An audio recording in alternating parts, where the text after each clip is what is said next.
Доброе утро, дорогие телезрители! Начинаем нашу рабочую предновогоднюю неделю. Всем хорошего настроения. Напоминаем, что у нас рубрики для всей семьи, поэтому это отличный повод собраться с утра, все вместе, обсудить последние темы, последние новости, тем более сегодня понедельник, поэтому надо начинать его в бодрой, хорошей, теплой семейной компании, ну и, конечно, вместе с нами. И начнем мы сегодня день с хороших новостей.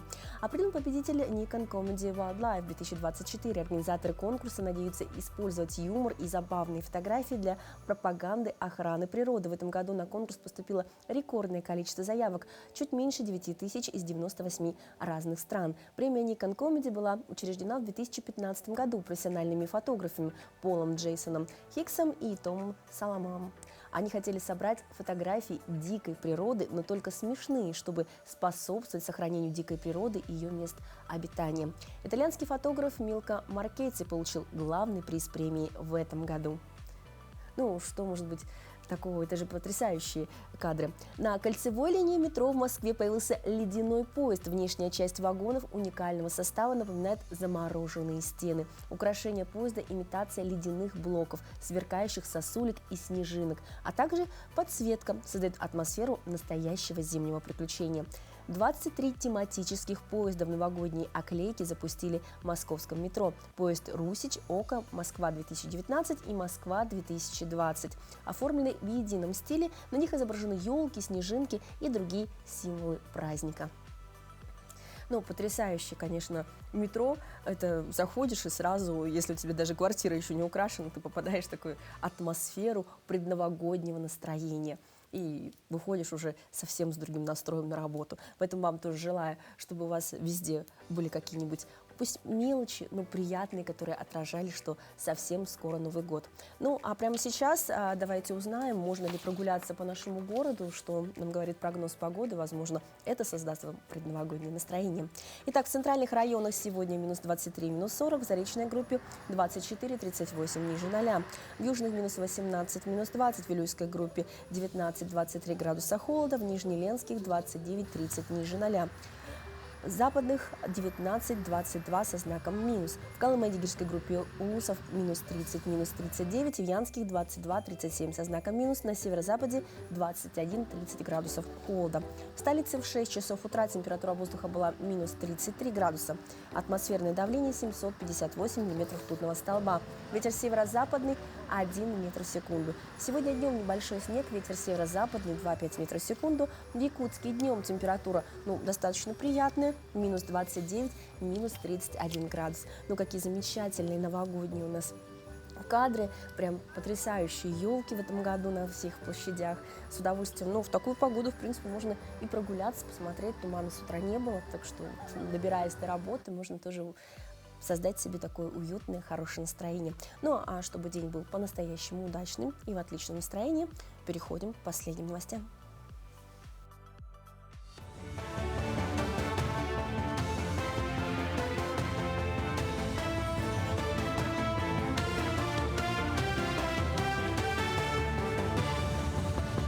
Доброе утро! Расскажем о самых актуальных событиях к этому часу. Штрафы за большинство нарушений ПДД вырастут с 1 января. Госдума одобрила повышение штрафов за наиболее общественно опасные нарушения пунктов ПДД. Превышение скорости, выезда на встречную полосу, игнорирование дорожных знаков. Так, выезд на встречную полосу с 5 тысяч до 7,5 тысяч рублей. Правило применения ремней безопасности с 1 тысячи до 1500 рублей. Скидка на оплату штрафа также уменьшится с половины до 25% суммы штрафа. Для этого долг нужно погасить в течение 20 дней. В Рособорнадзоре назвали обязательные предметы на ЕГЭ и ОГЭ в 2025 году.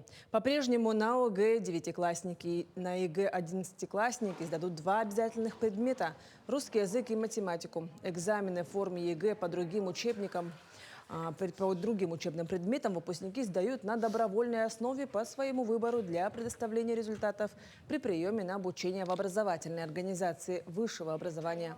Досрочный период сдачи ЕГЭ определили с 21 марта по 21 апреля, основной с 23 мая по 23 июня, дополнительный с 4 по 23 сентября. В Ленском районе уже на протяжении нескольких лет остро стоит проблема нехватки кадров в здравоохранении. Решает ее главный врач. Разработана и программа по их привлечению на уровне района. Прибывшие в район медики получают подъемные, им предоставляется служебное жилье или же производится оплата съемного. В этом году социальная выплата составляет 1 миллион рублей. Ее уже получили 4 прибывших в район медика. На сегодня все эти специалисты приехали, 4 специалиста по линии здравоохранения. Сертификаты на сегодня выданы и выплачены. Кроме этого, мы решаем вопрос не только материального стимулирования для приезжих, но и имущественный. Это предоставление квартир. Сегодня рынок вторичного жилья он забит, скажем так, он в дефиците, его не хватает. Но, тем не менее, мы сегодня порядка 7 квартир предоставили медикам. И в этом году у нас в рамках программы управления имуществом оторговали мы строительство 37-квартирного дома. Вышел подрядчик. Надеемся, что к концу следующего года мы этот объект постараемся завершить. И это позволит нам решить как раз нехватку кадров. Юбилейный год Аксении Посельской якутский балет чествует свою легенду. В этом году исполняется 100 лет со дня рождения Аксении Васильевны, первой якутской балерины и талантливого педагога, заложившей основу якутского хореографического искусства. Юбилейный год в якутской детской балетной школе откроется праздничным концертом с участием ведущих солистов, воспитанников школы и лауреатов международного конкурса ее имени. И завершаем юбилейный год 24 декабря именно в день ее рождения, в день ее столетия. 24 декабря она родилась в зимнюю стужу, и имя ее Аксения Сахалы по-якутски, если это Ахсынь, от декабря, от месяца, в котором она родилась. В юбилейный день у нас в 10 часов утра начнется собрание общественности в актовом зале Дома правительства номер 2. В это время параллельно будут идти репетиции на сцене театра оперы и балета. Белый медвежонок Вилюй из Ортодойду переехал в зоопарк Екатеринбурга. Годовалый медвежонок Вилюй из зоопарка Ортодойду улетел на постоянное место жительства в зоопарк Екатеринбурга. В воскресенье утром в специальные клетки для транспортировки его погрузили на борт самолета. Вилюй и его сестра Яна родились в зоопарке Ортодойду 4 декабря 2023 года. Имена для них отбирали путем проведения всероссийского конкурса. Вилюй и Яна – третье потомство пары Колыманы и Ломоносова. Медведица Харчана живет в Ленинградском зоопарке, Алмаз в Хабаровском зоосаде Приамурский.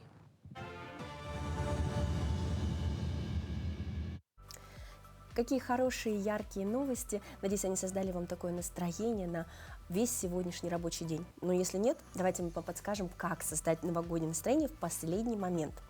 Первое. Нужно поздравить близких. Постарайтесь это сделать неформально, пожелать им не просто здоровья и счастья, а подобрать какие-то личные, добрые, светлые поздравления. Почти у каждого есть человек, который словом или делом помог вам в этом году. Обязательно поблагодарите его. Это непременно создать хорошее настроение. Провести уборку и украсить квартиру. Помните, как в детстве мама всегда устраивала генеральную уборку перед Новым годом. Чистота и порядок создают ощущение комфорта и даже делают нас счастливее. Не обязательно заниматься перестановкой мебели или стирать шторы. Протереть пыль, пропылесосить пол, сложить книги в аккуратные стопки и вынести мусор можно и за пару часов перед праздником. А если хочется добавить новогоднее настроение, то подойдут ароматизированные свечи, еловые веточки, гирлянды и даже вырезанные из бумаги снежинки. Все это поможет окунуться в детство и ощутить приближение Нового года.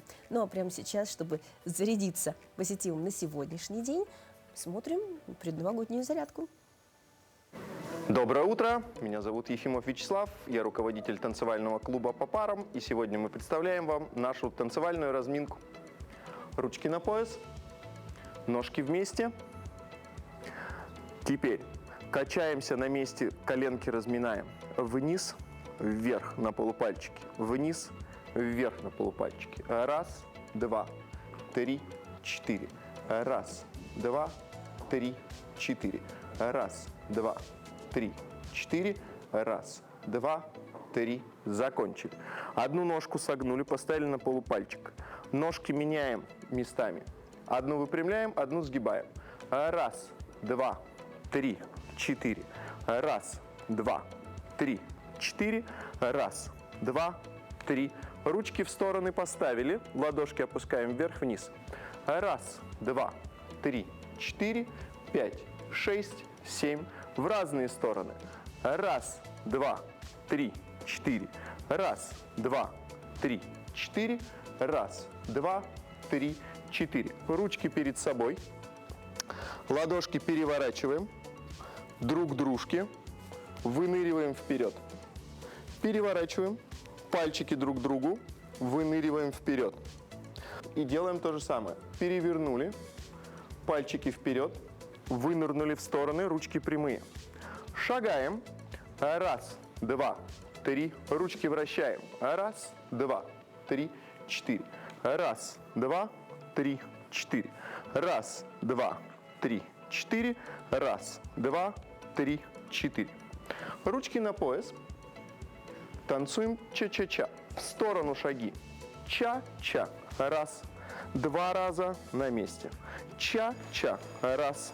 Два раза на месте. Ча-ча. Раз. Два. Три.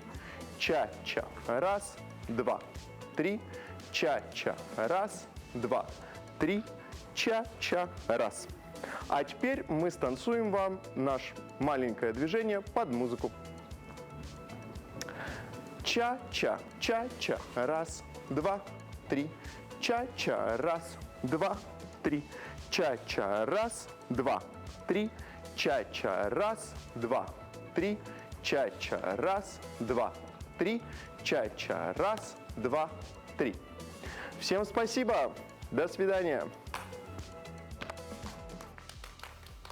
Ну что, еще раз с наступающим вас Новым годом. Надеюсь, наши детишки вас порадовали. Вы с ними подвигались, зарядились энергией. А теперь давайте узнаем, что же за замечательный день сегодня. Сегодня День снежных ангелов, один из самых сказочных праздников, который отмечается в конце декабря. Праздник отсылает к детскому возрасту, давая людям вспомнить, как они делали снежных ангелов во дворах. Считается, что в этот день сказочные существа прилетают на землю и берут под свое покровительство тех, кто создал образы ангелов из снега. Так что, если вы верите в чудеса, попробуйте сегодня с детьми сделать замечательного снежного ангела. Ну, не знаю, как насчет прилетят ли сказочные существа, но настроение точно будет лучше. Ну, а чем богат день сегодняшний, узнаем прямо сейчас.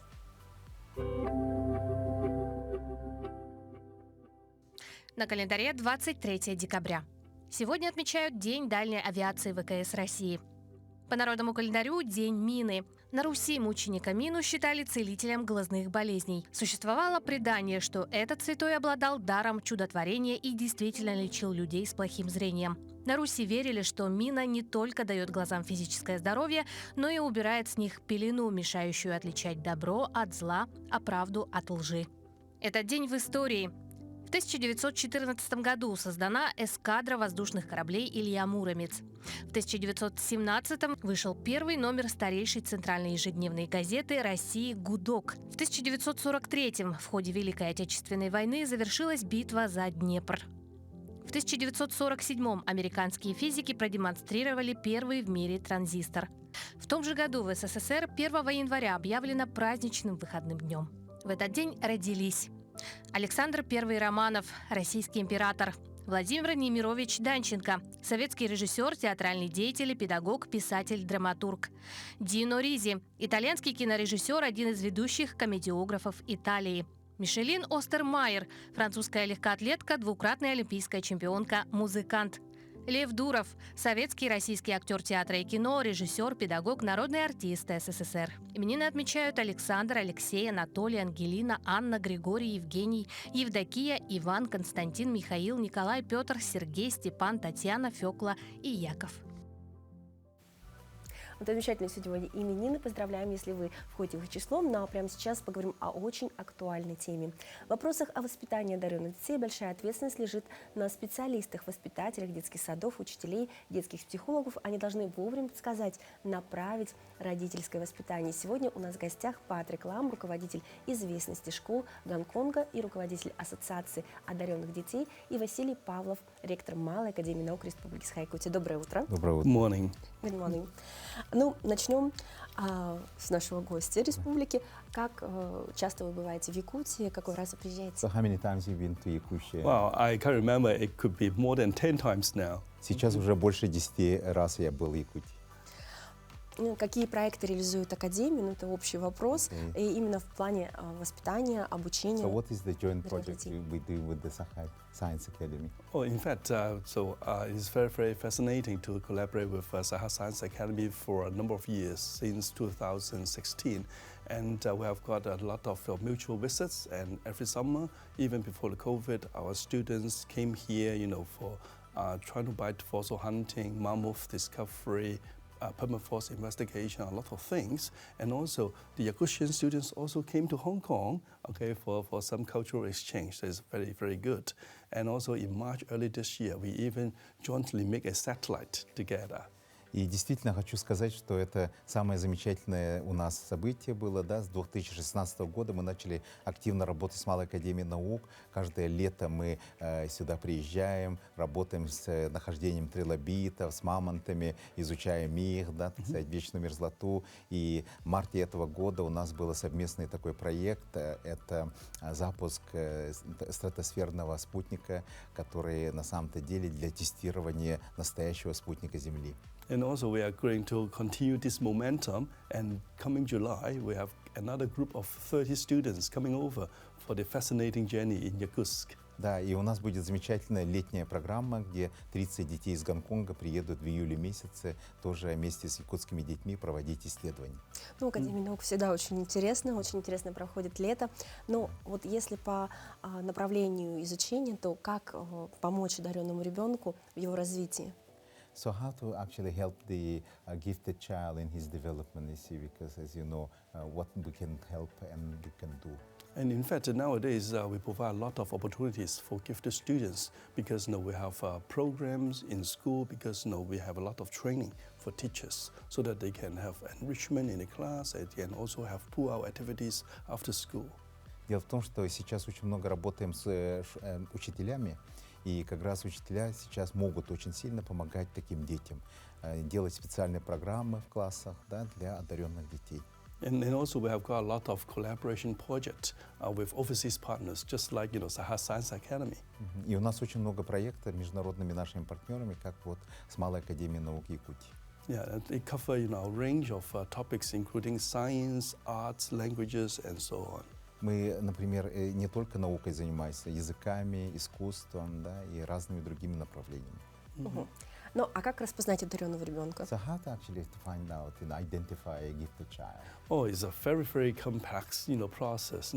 They can be done in different means by IQ test, by identification of teachers because of the teacher training, because we also train parents. So parents can also be a very good, effective identifier. And of course, more importantly, nowadays, Hong Kong schools or universities provide some programs. So we invite, kids with passion to join, and they can identify the gifted kids through the process.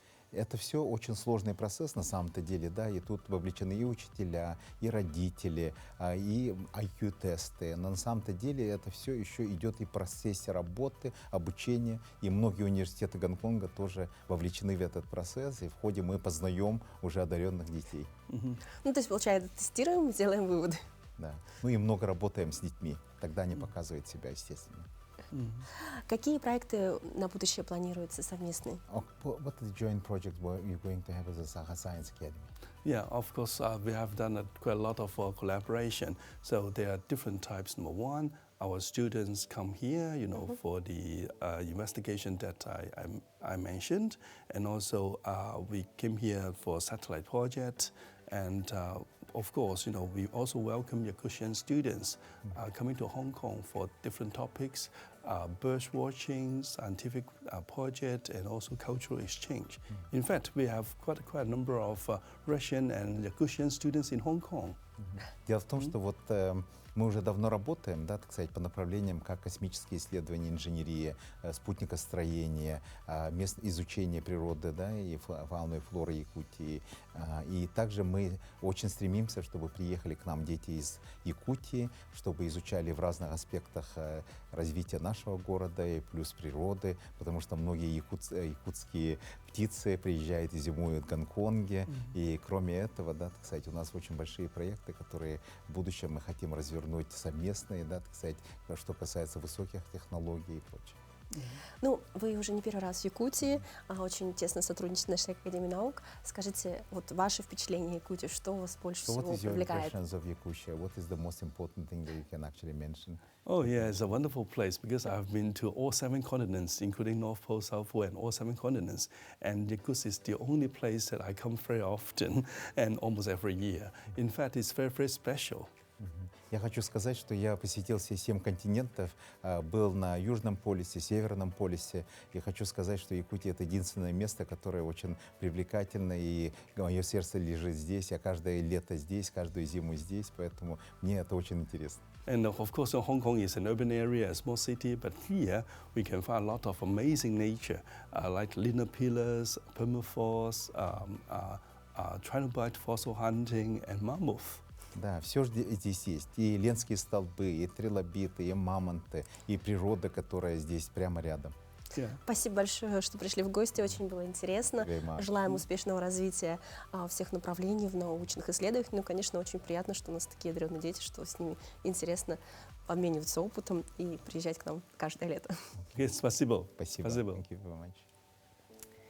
Дорогие друзья, ну, у нас, правда, прекрасные дети. Дети вообще прекрасны сами по определению. И так хочется у них, как у специалистов, узнать, что же такое настроение. Потому что, ну, вот такое научное понятие настроения мы все знаем. А вот если спросить сейчас, мы сейчас говорим, ну, настроения нет. А где же оно потерялось? И на этот вопрос, где найти настроение, нам осветят наши маленькие, умные, одаренные эксперты.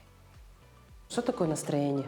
Настроение — это значит, когда ты радостная, когда ты встаешь в школу радостная.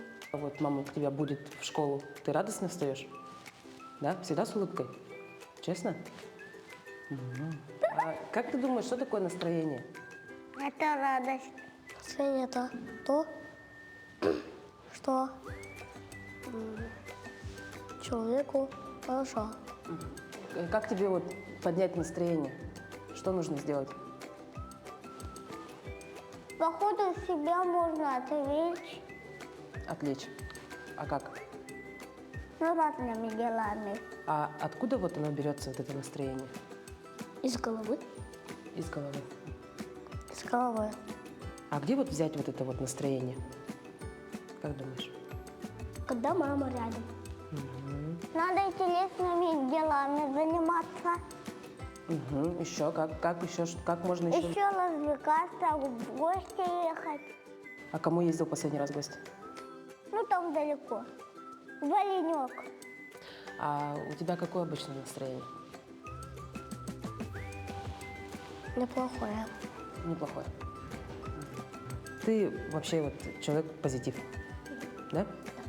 Ну, ты веселый человек вообще, да? Ну хорошо. Ну, канун Нового года — это всегда суета, это всегда эмоции, как положительные, так, к сожалению, и отрицательные.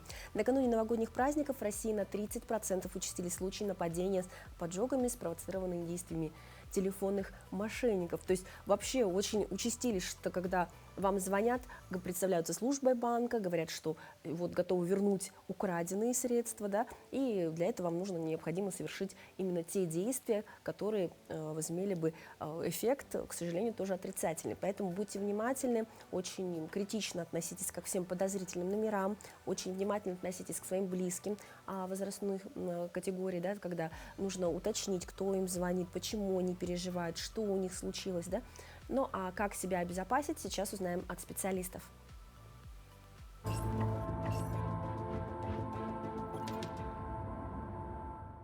15 ноября руководителю предприятия позвонили лжесотрудники энергосбыта и предложили заменить счетчики. Женщина отказалась. После этого ей снова позвонили и сказали, что зарегистрировали ее в электронной очереди. Затем ей пришло уже СМС-сообщение. было написано, что в мой аккаунт вошли с другого устройства, и что если это была не я, то мне нужно перезвонить на номер техподдержки. Я перезвонила, мне сказали, что мошенники взломали мой аккаунт, чтобы снять все мои деньги. После этого со мной связался сотрудник Росфинмониторинга. Он сказал, что передаст информацию ФСБ, но потом позвонил ФСБшник. А далее женщина по указке спасала свои деньги. В течение недели один за другим сняла 20 миллионов рублей со счета предприятия. Затем еще 1,5 взяла в кредит и перевела их на якобы безопасный счет. Как правило, мошенники просят своих жертв установить в приложении МирПэй. Свои счета они маскируют под безопасный счет пострадавшего, и он, ничего не подозревая, привязывает его к своему приложению. Это делается для того, чтобы человек мог беспрепятственно направить крупную сумму денег на любой счет в обход блокировки банков. Поэтому мы призываем вас всех быть бдительными и не совершать какие-то манипуляции с деньгами под чьим-либо руководством по телефону.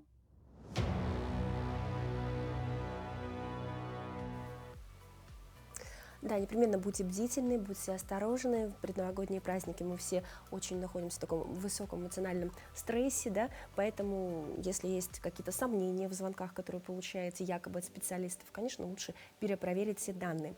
Ну, новогодний праздник – это еще неизменная пора, когда мы стремимся исполнить все мечты наших детей. А какая новогодняя ночь без запуска салюта всем домом? Но необходимо помнить, что пиротехника – это тоже очень серьезно. Поэтому несколько советов от наших юристов, как сделать правильный выбор. Здравствуйте. Неизменным атрибутом новогодних праздников является пиротехника. Петарды, фейерверки, ракетницы. Зрелище красивое, но небезопасное. Поэтому пару слов о том, как выбрать пиротехнику и что при этом нужно знать. Любое пиротехническое изделие имеет потенциальную опасность возгорания или получения травмы. При покупке пиротехники необходимо придерживаться определенных правил, которые помогут избежать трагических последствий. Во-первых, покупать пиротехнические изделия следует в специализированных магазинах или отделах.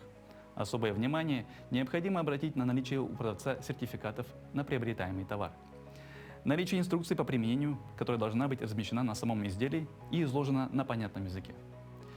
При малом размере изделий или их штучной реализации требования по безопасному применению должны прилагаться продавцом на отдельном листке к каждому изделию. Чтобы обезопасить себя от травм при использовании пиротехники, необходимо строго следовать инструкции по применению, в которой также указывается возраст лиц, допускающихся к использованию того или иного изделия.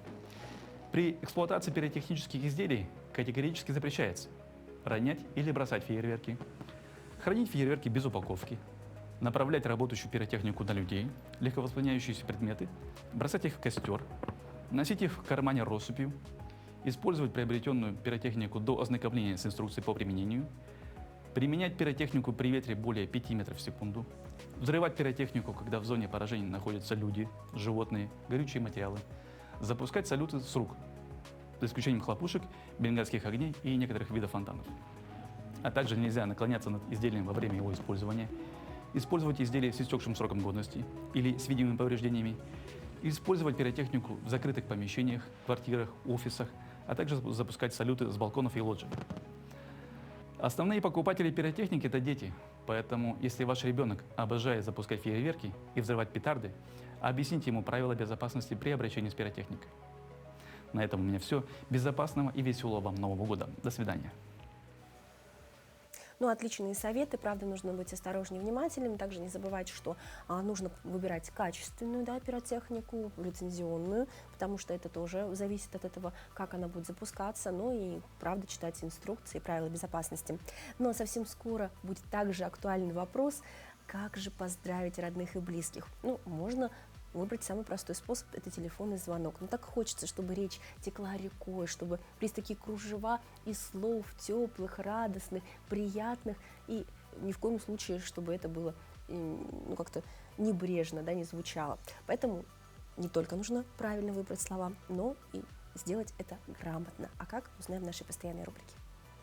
Доброе утро, дорогие телезрители! Любой человек, который знает и говорит на русском языке, убежден, что русский глагол – это самая сложная часть речи. Ну, в этом есть доля истины. Можно сказать, что русский глагол – это царь и бог русской грамматики. От его формы зависит все наше высказывание. А еще каждый человек, который говорит на русском языке, знает, что русские глаголы могут изменяться по лицам и числам. Такие изменения глагола называются спряжение. Очень часто спряжение нам приносит неудобства в области орфографии. Как правильно написать то ли ды шет, то ли ды шит, то ли сте лет, то ли сте лит. Но мы сегодня с вами будем говорить не о трудностях орфографических, а о трудностях грамматических. И эти трудности грамматические связаны с глаголом «хотеть». Дело в том, что глагол «хотеть» относится к так называемым разноспрягаемым глаголам. Дело в том, что этот глагол в первом лице, во втором лице и в третьем лице настоящего времени или будущего времени, но в единственном числе употребляется как глагол первого спряжения. То есть мы говорим «он хочет» или «ты хочешь». А вот во множественном числе, в тех же самых формах, он употребляется как глагол второго спряжения. Поэтому мы хотим или они хотят. Давайте говорить правильно. Всего доброго. Да, давайте говорить правильно и красиво. И прямо сейчас поговорим о, конечно, предновогоднем настроении. В мастерской Петербургского благотворительного фонда «Кедр» люди с ограниченными возможностями создают новогодние игрушки и сувениры. Мастера изготавливают фигурки Деда Мороза, Снегурочки, а также раскрашивают елочные шары, а все эти игрушки отправляются нуждающимся. Сборщица сувенирной продукции Ирина Гладкова отметила, что создание новогодних игрушек очень увлекательное занятие. Благотворительный фонд «Кедр» существует с 1994 года. Основными задачами организации являются социальная реабилитация и помощь инвалидам, в том числе в реализации их творческого потенциала. Фонд активно сотрудничает с общеобразовательными и специализированными учебными заведениями Санкт-Петербурга, где проводят мастер-классы по созданию новогодних сувениров и игрушек. Сейчас я делаю рукава для Деда Мороза. Дед Мороз состоит из фарфоровой головы, которую расписывают наши художники. Мы краим полностью для него все детали и потом вместе собираем. Получается вот такой вот замечательный Дед Мороз. Что вам дает ваша работа? Это творческий процесс, он всегда получается, что мы знаем что-то новое, и это очень приятно делать такие новогодние игрушки, и чтобы они радовали людей, то есть доставляют удовольствие не только нам, но и людям, которые потом могут иметь такую игрушку дома. Это очень увлекательный процесс. Сначала разрабатывается сама кукла, то есть ты ее рисуешь, одеваешь ее на картинки и потом уже воплощаешь в жизнь. Когда ее сделаю лекало, приношу сюда. Девчонки все помогают собирать эту куклу. Кто-то делает конуса. Головы у нас готовые уже, поэтому у нас проблем с головами нету. И каждый свой процесс делает. И потом получается вот такая красота. Наверное, здорово быть частью чего-то праздника и создавать такие прекрасные вещи. Но вообще Новый год, он богат на такие мелочи, которые ассоциируются у нас с праздничным настроением и с детством. И особенно это, конечно, мандариты. Специалисты Роскачества дали советы по выбору мандаринов и рекомендовали не покупать недозревшие, перезревшие, а также поврежденные плоды. Спелость мандаринов можно определить по характерному аромату, яркости окраса и вообще состоянию кожуры. Продолжит тему Даяна Федорова. Мякоть мандарина состоит на 87% из воды, еще 7% приходится на сахар, а остальное – это полезные вещества и витамины. С приближением Нового года на прилавках магазинов появляются свежие плоды, и важно знать, как отобрать самые вкусные и качественные. Берем мы марокканские, но их тут нету, поэтому пока взяли турецкие мандарины. Они сладкие, во-первых. И так смотрим на ощупь. Упруговатые, не совсем упругие тоже. И знаем, что всегда покупаем, знаем, что эти мандарины сладкие. Цена на один из основных символов Нового года ежегодно растет. В прошлом году мандарины в среднем стоили по России около 245 рублей. В этом году цена составила 252 рубля. Ну а в Якутске цены на сегодняшний день начинаются от 270 рублей. Однако цены устанавливают сами предприниматели. Есть марокканский, такой сладкий, хороший. И есть китайские тоже разные сорта. Марокканский есть у нас 350. Ага, и китайский есть 300 рублей. Там разные виды китайские. Маленький, чуть большой, 300 рублей. И будет такие цена, наверное, до Нового года. Так как же правильно выбрать мандарин? Свежий плод должен быть ярко-оранжевого цвета, без пятен и повреждений. Кожура должна быть тонкой и легко отделяться от мякоти. Перезревшие плоды можно легко визуально определить по сухой, твердой и сморщенной кожице. После покупки мандаринов важно обеспечить правильное хранение. Так как мандарины – тропические фрукты, их нужно хранить в прохладном месте в холодильнике от плюс 6 до плюс 10 градусов. Если же этого сделать невозможно, то лучше всего хранить их в прохладном месте дома. Специалисты предупреждают, что употреблять мандарины, как и все цитрусовые, нужно с осторожностью, особенно тем, у кого высокий уровень сахара в крови. А также важно помнить мыть руки и фрукты перед употреблением. Даяна Федорова, Семен Семенов, Якутск. Ну, замечательные рекомендации. Надеюсь, что у всех на столе будут яркие, красивые, ароматные мандарины. Ну, а как в новогоднюю стену не потерять себя? Вот это вопрос уже гораздо сложнее, чем выбор мандаринов. Может быть, нам в этом поможет гороскоп?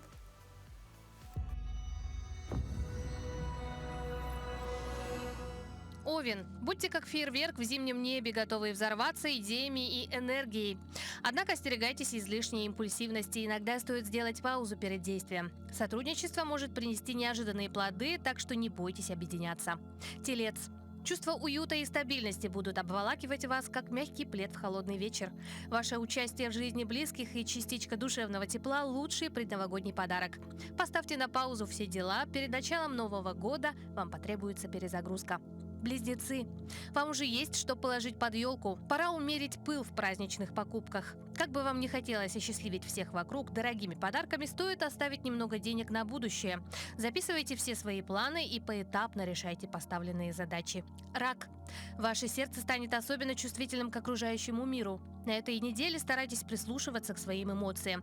Они подскажут, как действовать. Ваши слова поддержки сейчас будут очень важны. Выразите свои чувства через творчество. Лев. Как яркое солнце согреете всех своим присутствием. Используйте свое обаяние, чтобы вдохновить окружающих. Ваша энергия заразительна. Постарайтесь избегать конфликтов, лучше направьте свою силу на что-то созидательное. Ожидайте возможностей, которые могут изменить вашу ситуацию к лучшему. Дева. Не хватает терпения, а оно сейчас жизненно необходимо. Вам хватит сил не только на мелкие задачи, но и на особо крупные, которые в конце концов приведут вас именно туда, где вам так давно хотелось оказаться. Да, под Новый год возможно все, нужно только поверить в себя. Весы. У вас появится вдохновение создать гармонию вокруг себя. В начале недели старайтесь использовать свои дипломатические способности. Они помогут удалить конфликты. Уделите внимание своему творческому потенциалу. В выходные хорошо провести время на свежем воздухе. Скорпион. Доверьтесь своей интуиции, она проведет вас через все испытания. Постарайтесь избегать крайностей. Баланс и умеренность помогут избежать лишних эмоций. Неожиданные новости могут изменить ваши планы. Принимайте изменения с открытым сердцем. В выходные уделите время себе и своим увлечениям. Стрелец. Если не хватало ярких красок в жизни, теперь их будет с избытком. Водоворот событий окажется таким мощным, что в какой-то момент можно растеряться, не зная, что делать дальше. Но вы найдете выход. Отточите поисковые навыки и выйдите на предназначенный вам судьбой путь. Козерог. Усилия никогда не бывают напрасными, тем более если вы принялись за работу. Как по волшебству в ваших руках все портится.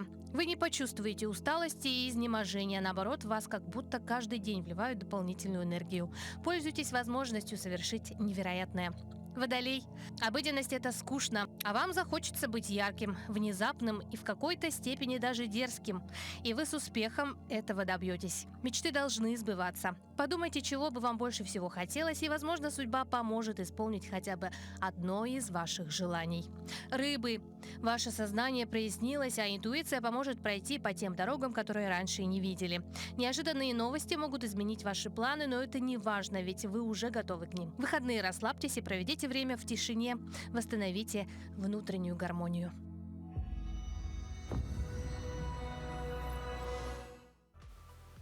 Ну, интересный такой прогноз. Я думаю, что каждый нашел что-то хорошее для себя и новые силы для рабочей недели. Ну, а прямо сейчас последние новости.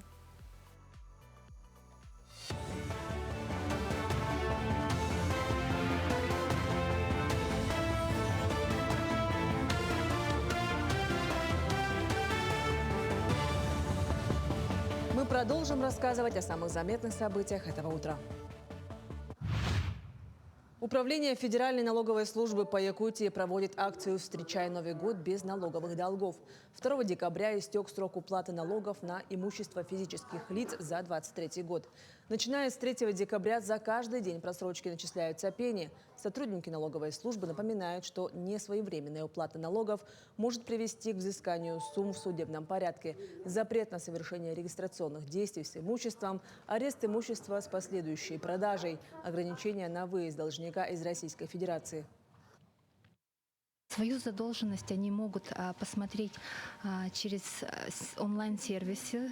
Это личный кабинет налогоплательщика и ее мобильная версия «Налоги ФЛ», а также портал госуслуг.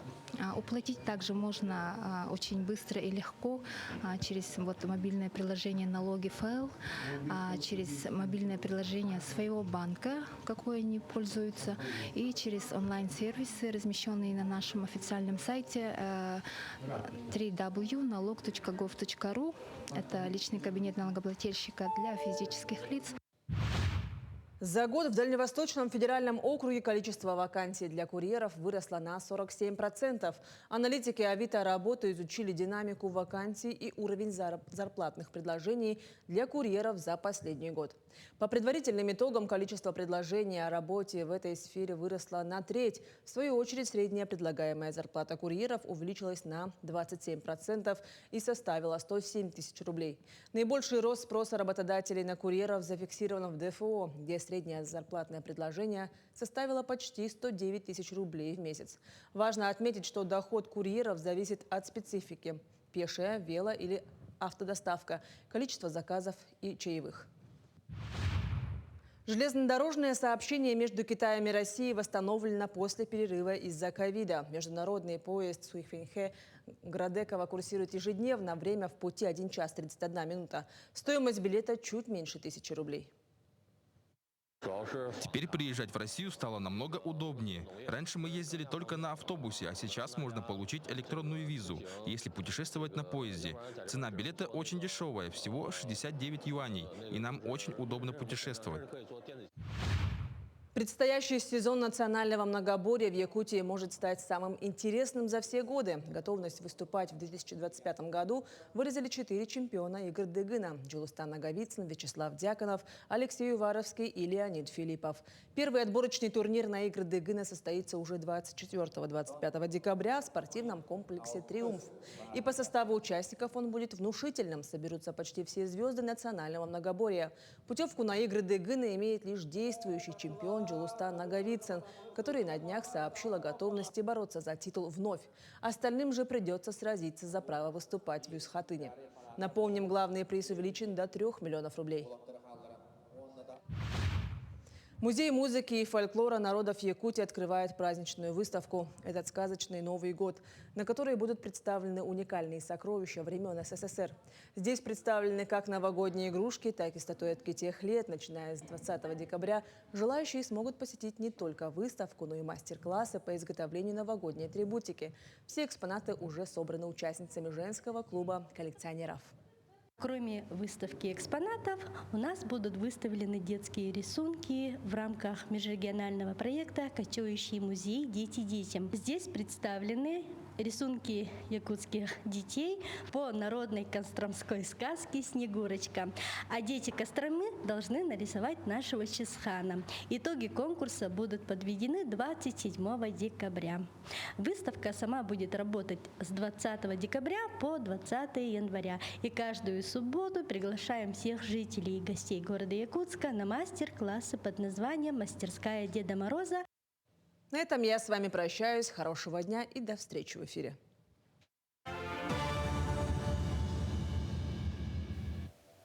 Здорово, когда много таких предновогодних хороших новостей. Ну, вообще приближается год зеленой деревянной змеи. Наступающий в 2025 году символизирует трансформацию, мудрость, интуицию. Вот так вот послушаешь и думаешь, а что же приготовить?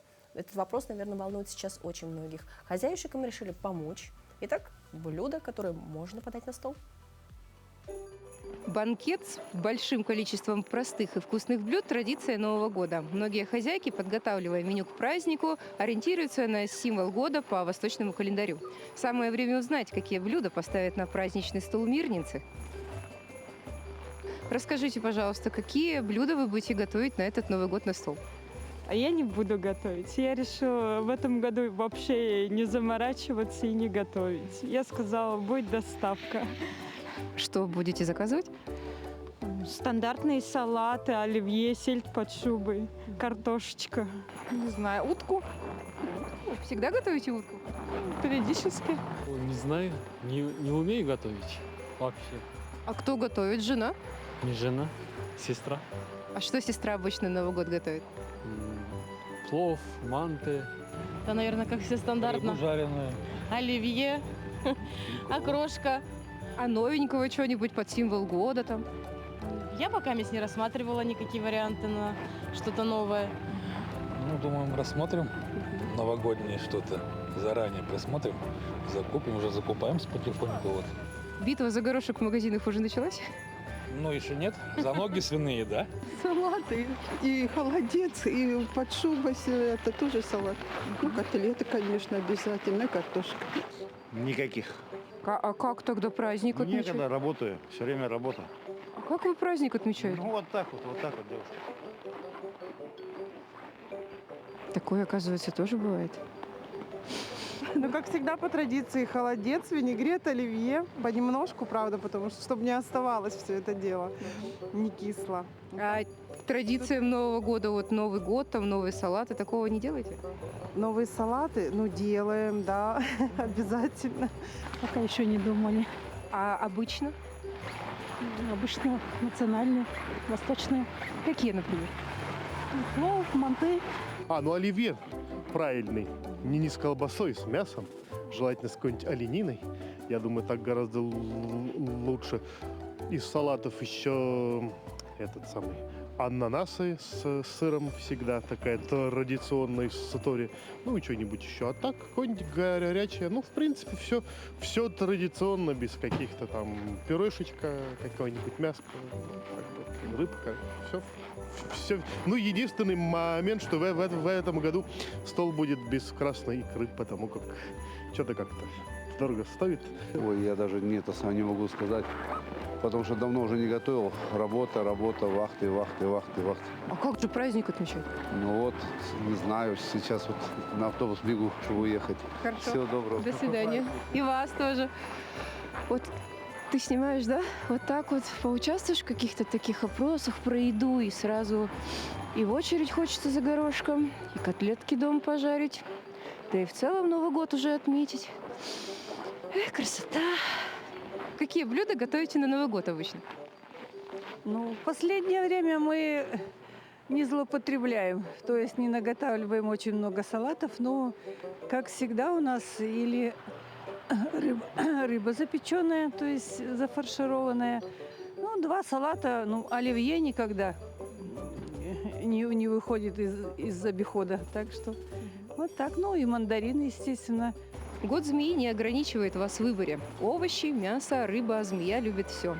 Но помните, что бы ни говорили гороскопы, подготавливая меню к Новому году, вы сами выбираете, какой салат будет на завтрак 1 января. Ксения Брянская, Олег Соснин, медиакомпания «Алмазный край». В Государственной филармонии Якутии имени Галины Михайловны Кривошапко поют замечательные артисты. За 7 лет работы в филармонии именно солистов хора стали известны многим. А поклонникам и меломанам всегда интересен путь артиста, особенно если этот путь изначально был весьма далек от творчества и музыки. Как, например, у нашего сегодняшнего гостя, солиста Государственного хора филармонии Якутии Алексея Солдатова. Алексей, доброе утро. Доброе утро. Ну, для тех, кто не знает, итак, с чего начался твой музыкальный путь? Мой музыкальный путь начался с того, что я пришел в детскую школу искусств. Это было очень давно, когда мне было 6 лет. Пришел я по классу аккордеона в народное отделение, хотя не хотел, если честно. Я думал, что это будет синтезатор, я немножко перепутал. Там, где можно ставить разные ритмы, там я думал, вау, это классно. А когда мне дали эту бандуру, я разочаровался немножко. Но, тем не менее, закончил музыкальную школу с красным дипломом, стал юбилейным выпускником народного отделения, 1000-й диплом у меня был. Ну вот, в принципе, с этого и началось мое музыкальное творчество. Хорошо, с музыкой понятно, как связали жизнь. А как попали в хор? В хор филармонии? Да. Вообще, с самого детства я пел в разных хорах. Когда мы переехали с поселка Черский в город Якутск в 1994 году, я также продолжал музыкальную школу по классу аккордеона и пришел в хор мальчиков при президенте фонда Бар-горы под руководством Владимира Петровича Индигирского. Угу. И там, естественно, я пел до ломки голоса. Ну, потом голос пропал. На какое-то время я забыл музыку, не пел вообще. И очень важный момент. В 18 лет я пришел в ансамбль «Русь» сначала. Угу. Я пел в ансамбле «Русь», уже являюсь солистом более 20 лет в ансамбле «Русь». А в филармонию пришел по счастливой случайности в 19 году, когда я был безработный. Встретил своих друзей, Леонида Анциферова, Дмитрия Никифорова, Келлера. Спросил, вы же работаете в хоре? Да, да. А ты что, хочешь к нам? Я говорю, ну почему бы и нет? Ну, отправил анкету, и вот меня взяли через день после прослушивания. Ну, верится с трудом, так что это все такая счастливая случайность. Счастливая случайность, да, вполне возможно. Но знаем, что вы учились на повара. Какой-то период жизни. Да, я вообще по профессии повар-кондитер 4 разряда. Затем я закончил еще торгово-экономический колледж на технолога общественного питания. Успел немножко поработать в этой профессии. 3 года я отработал в Алмазах Анабара, был на приисках, работал готовил для мужчин, так сказать, которые всегда голодные. Работал в 2 смены. Я был и поваром, я был и пекарем, и хлеб пек, иногда даже тортики стряпал со сгущенкой, и баню топил, и, в общем, все я там делал. Вот так работал. Но только не пели. Ну, не для себя пел. Тогда уже ломка голоса у меня прошла, я уже мог петь. Ну, потрясающая история. Такая сложный путь к славе, скажем. Да. Ну, сейчас вот самые насыщенные дни до предновогодние. Вы поете не только в хоре, но и радуете людей на их праздниках. А что для вас праздник? Для меня праздник — это когда я дома. Когда я дома, в кругу семьи. Вот это для меня праздник, потому что очень мало получается с моей работой, очень мало приходится проводить время с семьей, и каждое свободное время я стараюсь быть с семьей. Вот это для меня праздник и отдых. Успели уже подготовить дом к встрече Нового года? Конечно, было пару свободных вечеров, когда мы поставили елку. Конечно, девочки у меня сами нарядили елку. Я пришел, опять же, после очередных выступлений, повесил один шарик. Красиво. Вот так. Ну, главное, елка стоит. Елочка стоит, все хорошо. Какие любите дарить подарки, какие получать? Я любому подарку рад. Дарить люблю разные подарки. Ну, все зависит от... Получать? Ну, я люблю больше получать внимание, нежели подарки. Неужели не хватает внимания с такой концертной программой? Я люблю получать внимание от своей семьи. Ну, это все любят. Какие песни исполняете в основном сейчас? Сейчас... Ну, какой репертуар вообще, да, в хоре? У меня лично, в хоре? У вас лично, ну, может быть, у вас лично и в хоре тоже. Ну, у меня лично разный репертуар, я все пою, и от классики, и русские народные, и эстраду. Разные песни, абсолютно разные жанры. В хоре также, чем мне нравится работа в филармонии, что мы поем там тоже в разных стилях, в разных жанрах. Мы также поем и классическую музыку, высокую музыку, духовную музыку. Мы поем на службах очень часто, в церквях. И также джаз можем исполнить в филармонии, и какую-то обычную песню. То есть большой репертуар у филармонии. Мне нравится вся музыка. А есть что-то особенное, что вы исполняете, допустим, дома, в кругу друзей, вот в предновогодние вечера, когда у вас есть свободное время? Когда есть свободное время, я предпочитаю помолчать. Потому что мне хватает работы и в филармонии, и сольно, где я выступаю. Очень редко, мама меня очень часто просит, когда мы приезжаем в гости, давай что-нибудь споем, особенно когда вот поедем, не знаю, 1 января к маме в гости на новогодний стол. И, наверное, что-то будет просить петь. Мы часто вместе поем, потому что мама у меня тоже поет в ансамбле «Русь».